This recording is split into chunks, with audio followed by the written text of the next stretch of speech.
Halo semuanya, jadi pada video ini saya akan menjelaskan tentang dinamika dan tantangan Pancasila sebagai ideologi negara. Pancasila adalah suatu dasar negara yang lahir berkembang dalam waktu yang sangat panjang.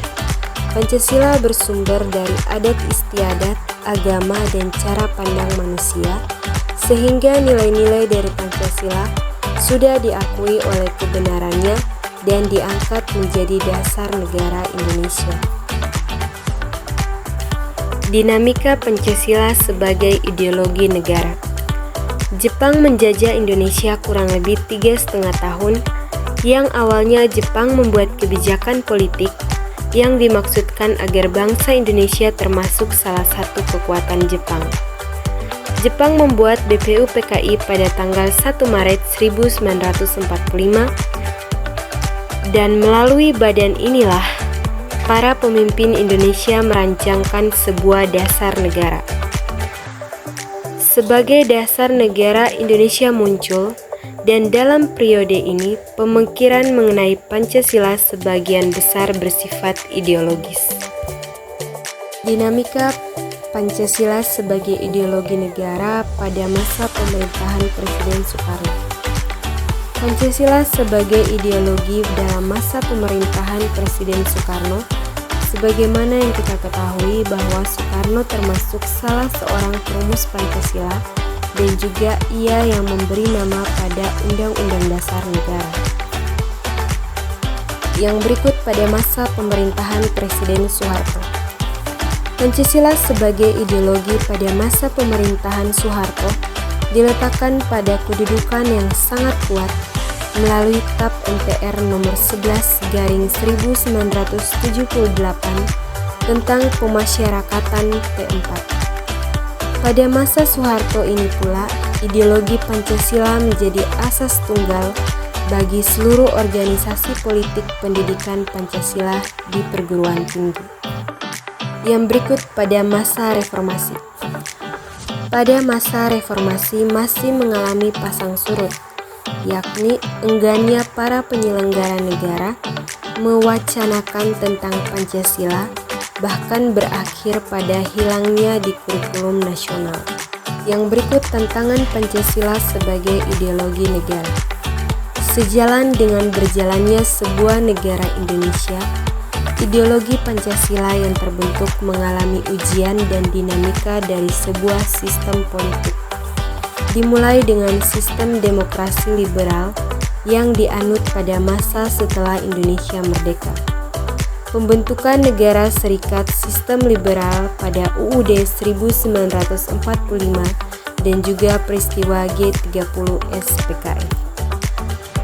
Tantangan-tantangan lain yang diterima oleh ideologi pada saat ini juga menjadi sangat luas dan juga beragam.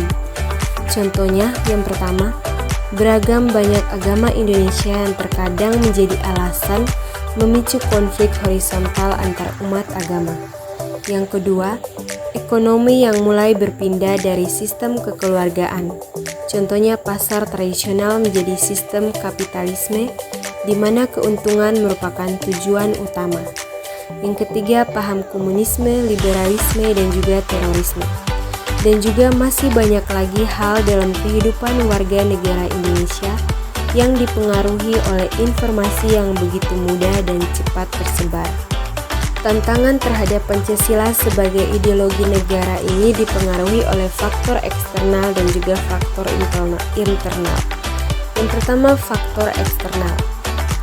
Dipengaruhi oleh pertarungan ideologi antara negara-negara adidaya, yakni Amerika Serikat dan Uni Soviet antara tahun 1945 sampai 1990 yang berakhir bubarnya negara Uni Soviet, sehingga Amerika menjadi satu-satunya negara adidaya. Yang kedua, menguasai isu-isu kebudayaan global yang ditandai dengan masuknya berbagai ideologi. Yang ketiga, asing dalam kehidupan berbangsa dan bernegara karena keterbukaan informasi. Yang keempat, meningkatkan keburukan dunia sebagai akibat dari pertambahan penduduk. Yang kelima, kemajuan ideologi sehingga terjadi eksploitasi terhadap sumber daya alam secara masif. Dampak konkretnya adalah kerusakan lingkungan seperti banjir dan kebakaran hutan. Yang berikut adalah faktor internal, meliputi pergantian rezim yang berkuasa melahirkan kebijakan politik yang berorientasi pada kepentingan kelompok atau partai, sehingga ideologi Pancasila sering terabaikan. Yang kedua, penyalahgunaan kekuasaan atau korupsi mengakibatkan rendahnya kepercayaan masyarakat terhadap rezim yang berkuasa, sehingga kepercayaan terhadap ideologi menurun drastis. Yang berikut cara mengatasi tantangan-tantangan Pancasila sebagai ideologi negara. Yang pertama, memperkuat persaudaraan sesama suku bangsa Indonesia dengan cara mempererat tali silaturahmi melalui kegiatan kerjasama di segala bidang. Yang kedua, mengikat rasa saling menghargai di kalangan masyarakat Indonesia, khususnya dalam menjalankan ibadah sesuai agama masing-masing. Yang ketiga, tidak mudah emosi, tidak menyimpan dendam kepada orang lain, bersikap sopan dan santun dalam bertindak dan bertutur kata. Yang keempat, menumbuhkan sikap gotong royong dalam kehidupan bermasyarakat. Dan yang terakhir, menerima kenyataan bahwa Indonesia banyak perbedaan, dan perbedaan ini menjadi fitrah bagi masyarakat Indonesia.